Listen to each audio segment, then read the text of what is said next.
Hello everybody, my name is Benjamin Bloom. I have just witnessed Ipswich 1, Leeds United 0 in a very cold, quite fractious, pretty tight game at Portman Road. So headline team news for Ipswich was that star goalkeeper Bartosz Białkowski was, quote, injured with a calf strain. We hope he was actually injured, and that doesn't mean that he was definitely off to Crystal Palace. But more of that, I'm sure, next week. So Gherkin comes in goal. Iorfa stays at right back with Spence still suspended. I think he's done 2 games now. Chambers, right centre-back. Knudsen obviously covering in at centre-half because Tommy Smith is ill and Adam Webster has done his Achilles. Kenlock left back, obviously then covering for Knudsen. Connolly and Skews, nice solid rest of the first team here. Celina left, Waghorn central, and McGoldrick to the right, all behind Joe Garner up front.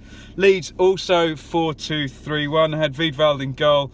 Berardi moved across to right back. Janssen, who didn't play in the other game, lots of fun with him today, and Cooper the centre half. Anita playing left back. I don't believe he's a left back by trade, so Leeds fans help me out with that. Phillips and O'Kane holding the midfield. Kubicki, Hernandez, Alioski, Roof up front. So no Lasoga starting, who scored in the other game, and obviously no Saiz, who's out for 6 games, suspended after spitting in the FA Cup. The teams kind of felt each other out for the first 10 minutes. Neither team on top. Great sprint on 15 by Berardi, lobs it into the box. Gherkin looked a little bit unconvincing. That was the first action for him. Leeds overplaying at the back. Skews pounces on it, plays in Celina, and the cross is cut out with Waghorn well placed. Hernandez, he flies past Kenlock here. This is the first of a few problems that Kenlock had in the first half.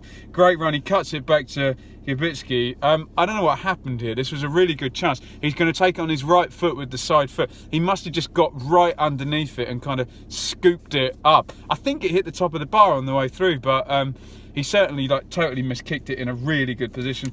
McGoldrick breaks into the box, lifts it up to the back post. Garner can't get anything on that. I don't know what happened to Kubicki, but he got injured. Presumably he was out on 28 and Sacco came in there.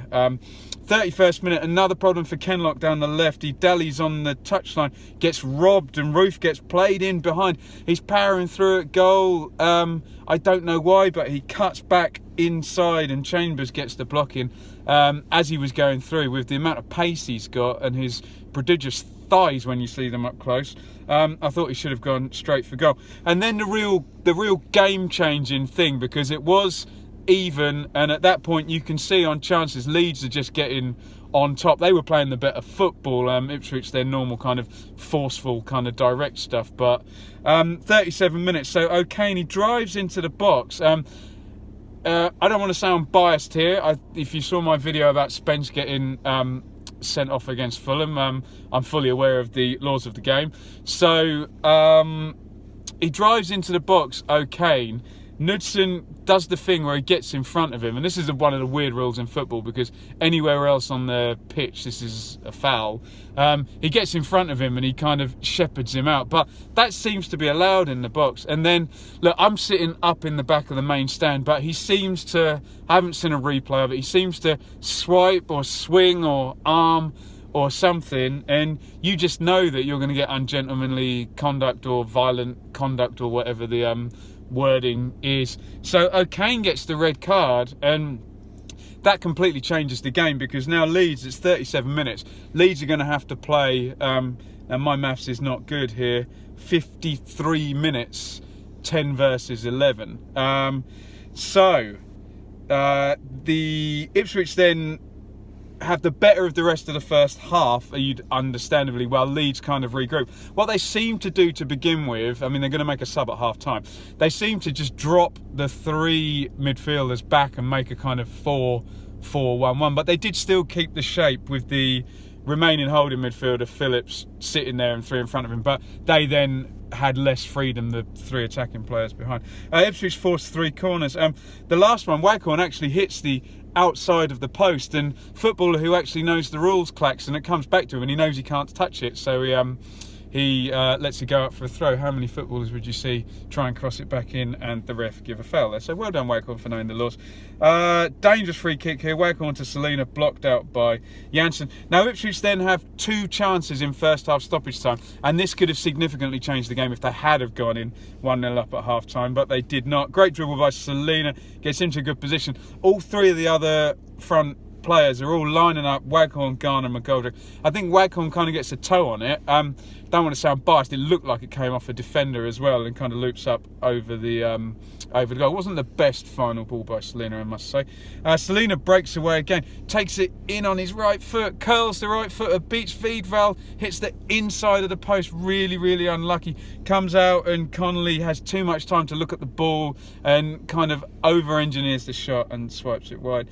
So half-time, you would say, even start, Leeds on top through sort of 20 to 30-ish minutes, and then the red card, and then Ipswich on top for the last period with the chances in stoppage time.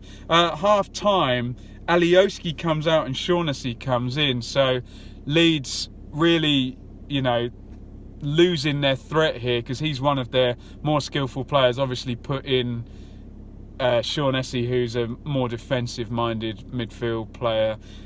So they really, despite being a man down, they lost their threat. The idea, presumably, to keep Roof up with his pace, to play on Chambers, maybe the slower of the Ipswich centre-halves, and sit in with two banks of 4. So, reasonably sensible tactics, you'd say, from Christensen. Garner has an early cross shot in the second half.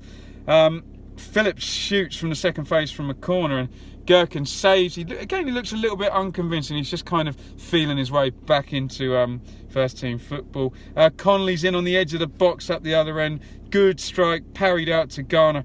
Great chance for Garner. He swipes at it first time. He doesn't balance himself, and he kind of leans back and swings and completely miskicks it. But now Ipswich start to begin to overload and get some chances.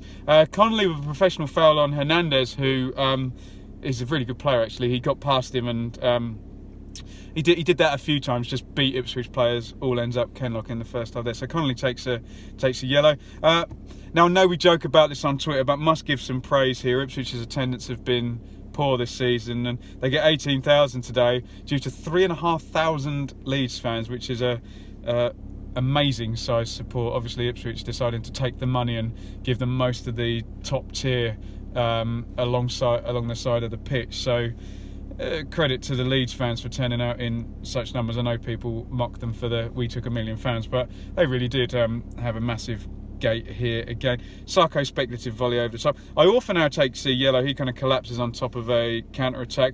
They're not necessarily make-up calls, but you find this when the ref's given a red card. You do then find a spate of yellow cards for the other team tends to happen. McGoldrick gets in behind now. He gets pushed through by Waghorn. Wiedval comes out well.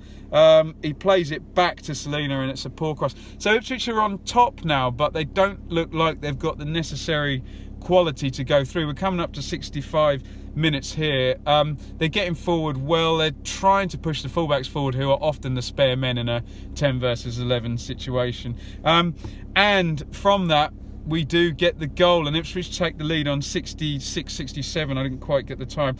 Kenlock slips it to Celina, and this probably was the only way they were going to score today. He takes the ball, he drifts inside off the left, he's going to take it right-footed, and he's really good at this. It's he doesn't hammer the shot and he doesn't float curl. He does both, so he can kind of curl it with pace. He scored a great goal against QPR exactly the same way. So he comes in off the left, everyone's moving in front of him, and he just smashes the curler. He's a long way out. It's a brilliant goal by Celina, very similar to the QPR goal.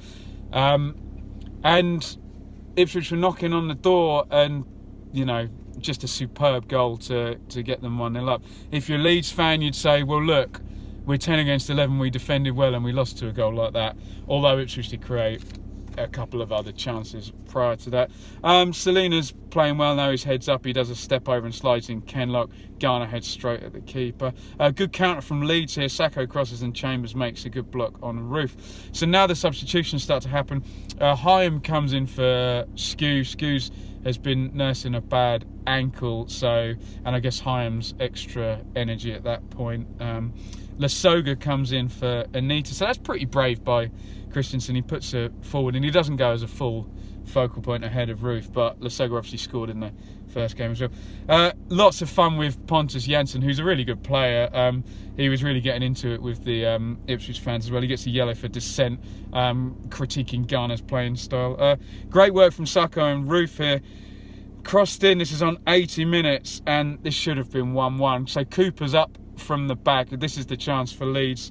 It's crossed in right-footed. It goes all the way over, and somehow from very, very close in he manages to put it over. Great chance. And then a minute later, Hernandez comes in off the left, similar to Celina. Right foot, bit more of a straight shot, and just puts it past the post, not far off as well. Ipswich are now holding out, sitting on their goal.